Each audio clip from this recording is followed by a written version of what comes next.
Hello world, my name is Russell. Welcome back to another game dev video. Today I'm going to talk about why cutting content and why cutting things in general can be a good thing. And I want to show you a little bit about like what I'm doing in my project currently, because we're launching in August 21st, which is coming up, which by the way, you can wishlist Battleborn Tactics down below if you're interested in this game. But there's a lot of stuff that we got to cut, right? Just because, one, to match the deadline, but also as I'm finding out, like this is one of those things that I knew conceptually, but I'm just like kind of learning it, was like, hey, cutting stuff is making this game better. So let me talk about a little bit about kind of what I mean by that. So the first thing here is I got this little mortar pig, okay? And what he does every turn is he's got a toilet cannon where he targets a random unit for a poop mortar, and every turn this little target thing rains down poop from the sky, and then he shoots up another one. This is cool. But the reason this unit exists is because I built this ability for the boss, and then I was like, oh, well, it's already built. I could just give it to another unit. But I realized that like having this unit here, even though the boss shoots 3 of them, having units that do the same thing as the boss kind of makes it less cool. So this is an instance where I think I want to keep the boss to have a unique ability, because I think it's really interesting. And even though this is a cool unit by itself, it takes away from the coolness of the boss. So that was the lesson that I learned for sure, is like, not just are you adding something cool, but is you're adding something taking something else away. And in this case, it was the emotional impact for how cool the boss is to see him shooting poop mortars into the sky. The other thing that we've cut was actually these action points right here. So before, every unit could move and attack any number of 3 times, right? So now it's 2 out of 3. He can move again, and he can move again. So he could actually, this one unit could use all of the action points for the team. And this is something that I've been kind of holding on to stubbornly, because I really like the flexibility of it. I like the strategic options of being able to say, okay, well, this guy, I just need to go here and take this guy out. So like, he has 3 damage. I could just go here, and then boom, I could attack him over and over again. So one of the things that we cut out was the ability to attack multiple times. And we actually removed the action points as well. And then once I removed your ability to attack once, I was like, well, should you be able to move once? And then we tried that out.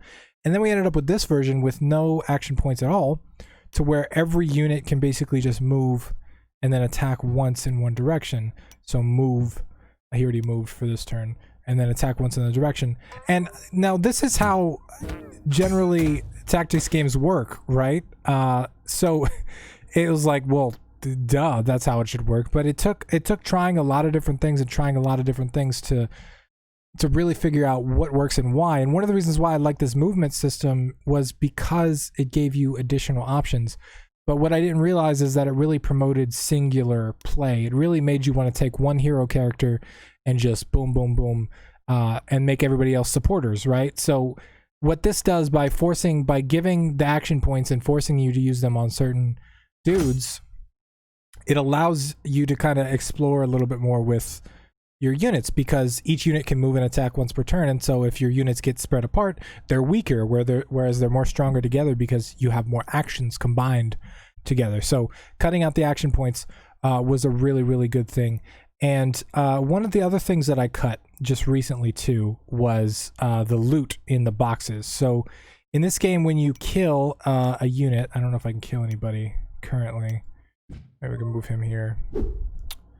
But when you kill a unit, you gain these little apples, right? And the apples that are spawned behind the shit here. And the apples, when you grab them, they add up. And then in order to get a new unit, you can capture that unit. So in this unit, right, if he hadn't already used his action point for the turn, he could capture this unit, and then that unit would be on his team, which is cool. But one of the things that it incentivized was for you to kite all of the enemies around and destroy all of the boxes and stuff, because there was loot in the boxes as well. I didn't explain that, but you get an apple when you destroy a unit, and they use those apples to capture units. But the apples also spawn in the different boxes and all the different terrains. So the best way to play was to actually kite all the enemies around and destroy all the boxes. And by doing that, it's kind of boring, and it kind of got Like, it's kind of tedious and boring, and people weren't having fun because they're playing the most boring way you could possibly play to get the most resources. So by cutting stuff outside of the boxes, it made everything a lot more streamlined, a lot more interesting. One of the things we added too, which this is placeholder art down here, by the way, but we added a bonus. So for every turn that goes by, this bucket starts with like 10 apples. And then for every turn that goes by, this ticks down. And then when you kill all the enemies in a certain level, you get all the apples left in that bucket. So that has the reverse effect of like incentivizing quick strategic play and less turns versus before, where it kind of made you want to kite enemies around and kill all the boxes and do all that stuff. The last thing we finally cut, and this was just today, was these active abilities. So I still have a capture ability here. So when I click this button, it gives me this little cursor, and then I can hover over valid targets. Now, like I said, he's doesn't have his move thing, so he can't do that currently. But it wasn't just capture. I had heal abilities like this. I had poop abilities like this. I had a bunch of stuff, but they felt very disjointed from the game. They felt, because the game is so kind of like quick, and it's kind of, I kind of think of this as like a TCG on a grid, right? Because all these abilities, all these characters have passive abilities. Like when he kills somebody, he explodes all around him with poop. The nurse randomly heals status affected units every turn and takes 1 damage doing it. So they all got these cool passive effects, and these active abilities just seem like, one, they're really slow to use because you got to go there, you got to click that, you got to find the target, you got to click on the target. But two, most of these characters, most of what I ended up making was passive abilities, and I realized that like we use the active abilities so little that it actually feels weird to have these active abilities here. So for this capture ability, since it's going to be the only ability in the game, we're actually going to put this right up here as a separate button, because the other thing that it did is a lot of new players would click on these enemies and they'll be like, oh, he has capture, he's an enemy unit, he has capture, does that mean he can capture my units? And no, they can't capture units. So that's just like another one of those things where it's like capture needs to be an ability that the player has, not that the units have. So that's kind of like a streamlined thing. So all of that together, we cut a lot of good content, we cut a lot of good stuff, right? But in reality, what ends up happening is I feel like it makes a better game. And this is something a lot of people don't talk about a lot, is they talk about, oh, well, you know, what's the sacrifice from like extending your launch date or spending more time on it or taking time to kind of do stuff. But like nobody talks about sometimes cutting good stuff is a good thing, right? We hear a lot about the negative press of people had to cut content for launch or whatever.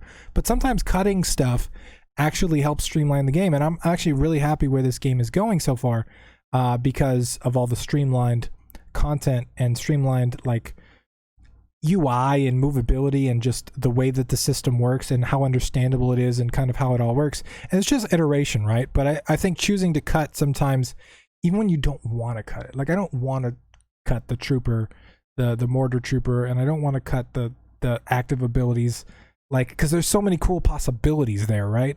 But I kind of feel like it's the best for the game at this point, and it's weird that cutting something can actually make the game better, but it does.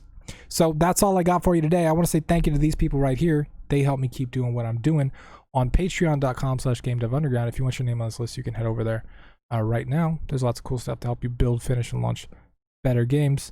If you're not part of the Discord, I recommend you check out the Discord, because we have community members from all around the globe that are making games together with me. If you want to follow my journey, you can join Discord there as well. I have a separate Discord for the game if you're interested in the game. Make sure you wishlist Battleborn Tactics and all that fun stuff. My name is Tim Roswick, and I will see you again soon. Bye.